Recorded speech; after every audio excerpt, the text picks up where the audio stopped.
The morning of her wedding rose cold and gray, as if the sky itself mourned what was about to be taken from her. At just 19, Evangeline Hartwell stood before the mirror in her childhood bedroom, staring at a future she had never chosen. This room, with its pale walls and familiar creak of floorboards, would no longer be hers by nightfall. Her reflection showed a young woman of quiet beauty, but fear lived openly in her eyes. It had lived there for 3 long months, ever since her father had told her she was to marry the most feared man in society. Adrian Blackwood, the Duke of Ravenshollow, was not a man spoken of kindly. His name alone could still a crowded ballroom. At 35, he had already buried 2 wives, both dead young, both surrounded by whispers polite society pretended not to hear. Some called him cruel. Others called him cursed. The boldest called him the Devil Duke. Evangeline had never spoken to him. She had only seen him from a distance, standing apart from others, dark and still, as if joy dared not come near him. Wherever he went, laughter faded. Women found reasons to leave. Men spoke with care. Now she was to become his 3rd wife. Her father's gambling debts had sealed her fate.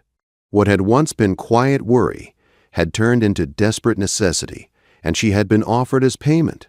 The Duke needed an heir. Her father needed rescue. And Evangeline had been given no voice at all. The chapel at Ravenshollow Castle was ancient and heavy with shadow. Stone walls rose high above her, darkened by centuries of candle smoke. Narrow windows allowed thin beams of light to fall across the aisle, but they brought no warmth. As Evangeline walked forward on her father's arm, each step echoed like a final farewell. The guests sat in uneasy silence. This did not feel like a celebration. It felt like a surrender. At the altar stood the Duke. Adrian Blackwood was taller than she remembered, broad-shouldered and commanding. His black coat fit him perfectly, his dark hair swept back from a face that was striking yet distant. His expression revealed nothing. When his gray eyes met hers, she felt a chill run through her. There was no cruelty there, but no kindness either, only control. The vows passed in a blur. Evangeline spoke softly, her hands trembling as he placed the heavy gold ring on her finger.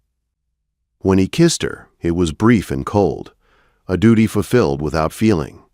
Applause followed, polite and restrained.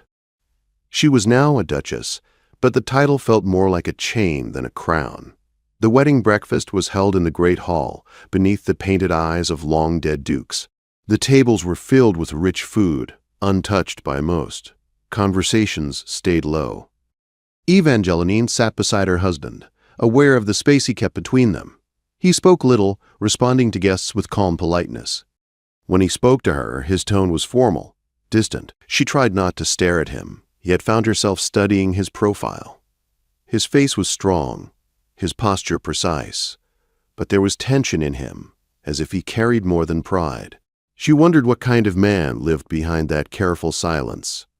It was during the presentation of wedding gifts that everything changed. One by one, guests offered silver, jewels, and fine objects. Evangeline smiled and thanked them, though her heart felt far away. Then the room grew still. The Duke rose. The steward announced that His Grace wished to present his gift to his bride. Whispers spread through the hall.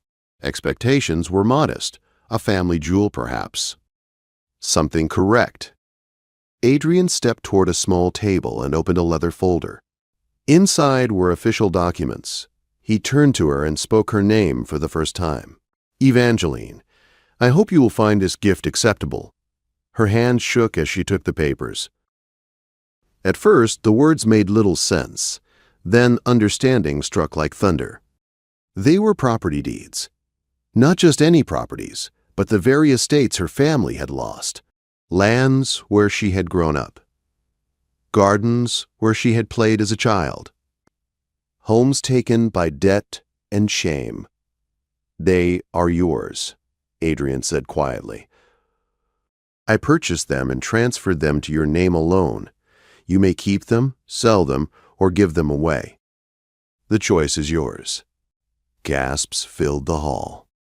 A married woman owning property independently was unheard of. The cost alone was staggering. "I do not understand," Evangeline whispered. "I thought you might wish to have them back," he said simply. Someone dared to ask what he expected in return. "The only expectation," the Duke replied coolly, "is that my wife knows she enters this marriage as an equal, not a possession." Evangelican could not breathe. Tears blurred her vision. "I cannot accept this," she said. "You must," he answered. "I am only returning what should never have been taken from you." Later, when the guests had gone and silence filled the great hall, Evangeline found herself alone with him. The deeds lay on the table between them. "How did you know?" she asked. "How did you know what they meant to me?" "I learned about you," he said. "Your past, your family. I wished to understand the woman I married."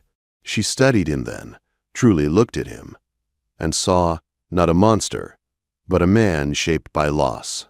"I have lost before," he said quietly, "and I know what it means to have something precious taken without reason." When he spoke of his wives, there was pain but no mystery. Death had taken them, not cruelty. The rumors had been easier for society than the truth. "I was afraid of you," Evangeline admitted. "I know," he said gently. "That is why I wanted you to have a choice." In that moment, something shifted. Fear loosened its grip. The man she had married was still unknown, but he was no longer the monster she had imagined. As they stood together beneath the towering shadows of Raven's Hollow, Evangeline realized her wedding gift had given her more than land. It had given her freedom. And perhaps, if she dared to hope, the beginning of something she had never expected to find. The days that followed the wedding moved slowly, as if the castle itself was watching and waiting. Raven's Hollow was no longer only a place of shadow for Evangeline, yet it was not fully a home either. She walked its long corridors with careful steps, still unsure of her place within its stone walls. Servants bowed and addressed her with respect, but their eyes held curiosity. Everyone was wondering what kind of duchess she would be, and what kind of marriage this truly was. Adrian gave her space, just as he had promised, without words. He did not demand her presence, nor did he disappear from her life. Each morning he joined her for breakfast in a sunlit room overlooking the gardens. Their conversations were simple at first. The weather, the estate, books they had read. He listened closely, never interrupting, never dismissing her thoughts. Slowly, Evangeline realized that when he looked at her, he truly saw her. She began to notice small things. He asked which tea she preferred, and remembered. He arranged the household schedules so she could explore the castle without feeling watched. When she mentioned missing the roses from her childhood home, he quietly instructed the gardener to replant the eastern garden with the same variety. These were not grand gestures. They were careful ones. One afternoon, Evangeline gathered the courage to review the estate documents Adrian had given her. The lands were extensive, the responsibility heavy. When she admitted she felt overwhelmed, Adrian did not take control. Instead, he offered guidance. "These estates are yours," he said calmly.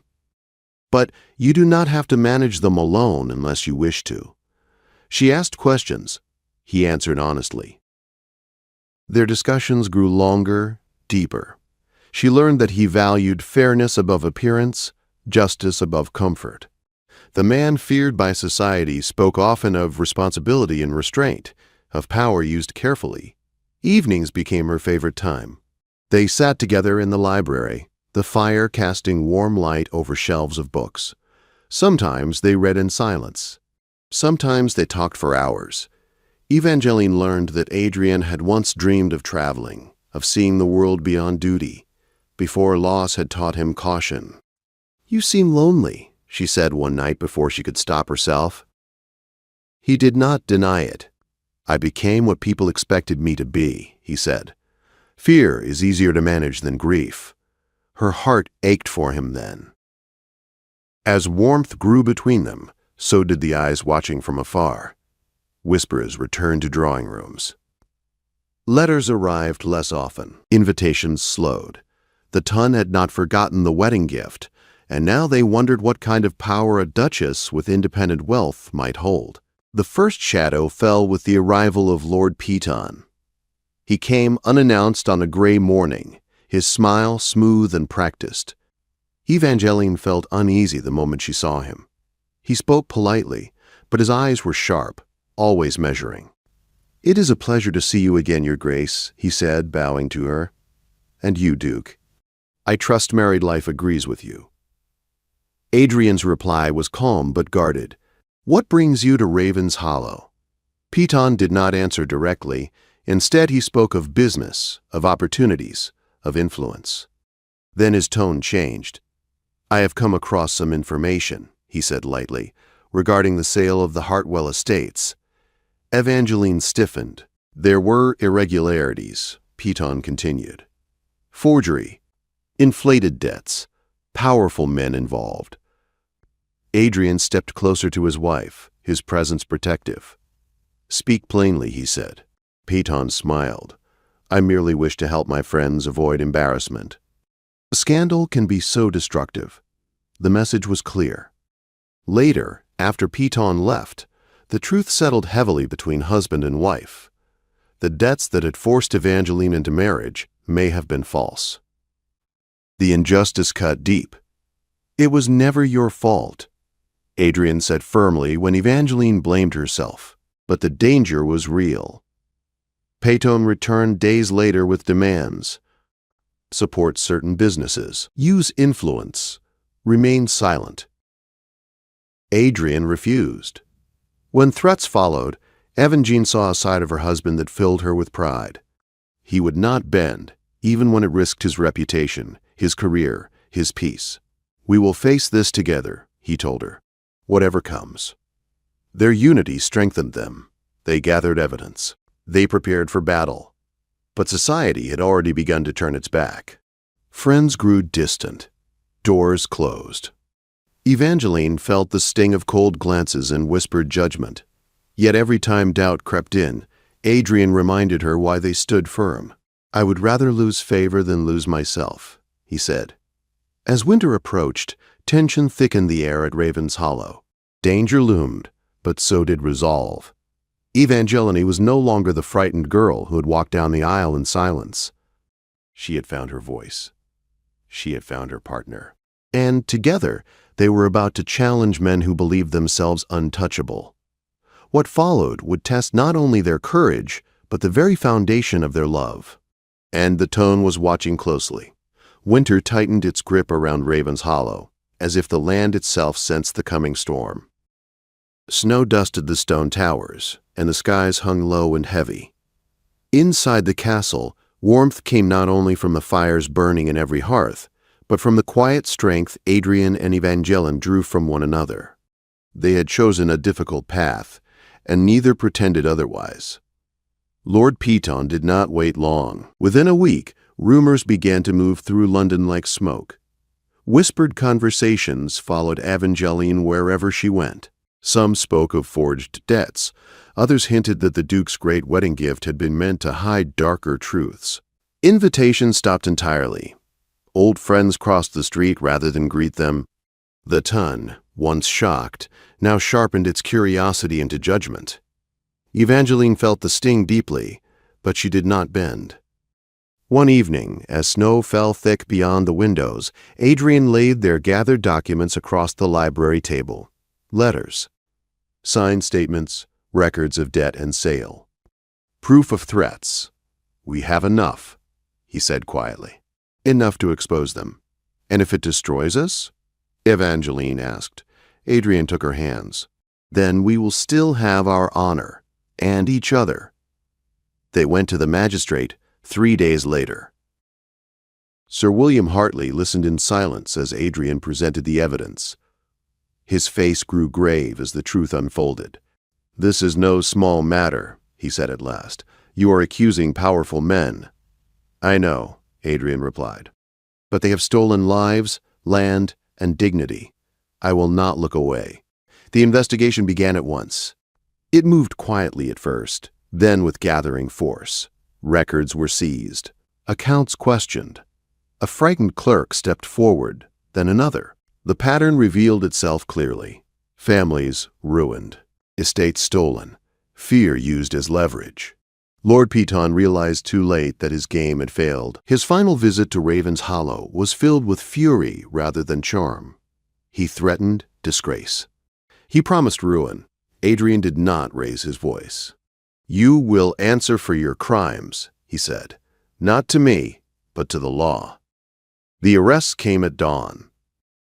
London awoke to shock as respected names were led away. Newspapers printed headlines filled with disbelief. The Devil Duke, it seemed, had not hidden corruption, but dragged it into the light. The trial was relentless.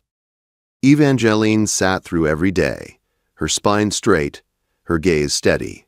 She listened as lies unraveled, as witnesses spoke, as Lord Piton's confidence crumbled into desperation. When the verdict came, it was final. Guilty. The courtroom buzzed with voices, but Evangeline heard only the quiet breath she had been holding for months. Adrian squeezed her hand once, firmly. Justice had been served, yet victory did not bring immediate peace. The Ton did not rush to apologize. Some never would.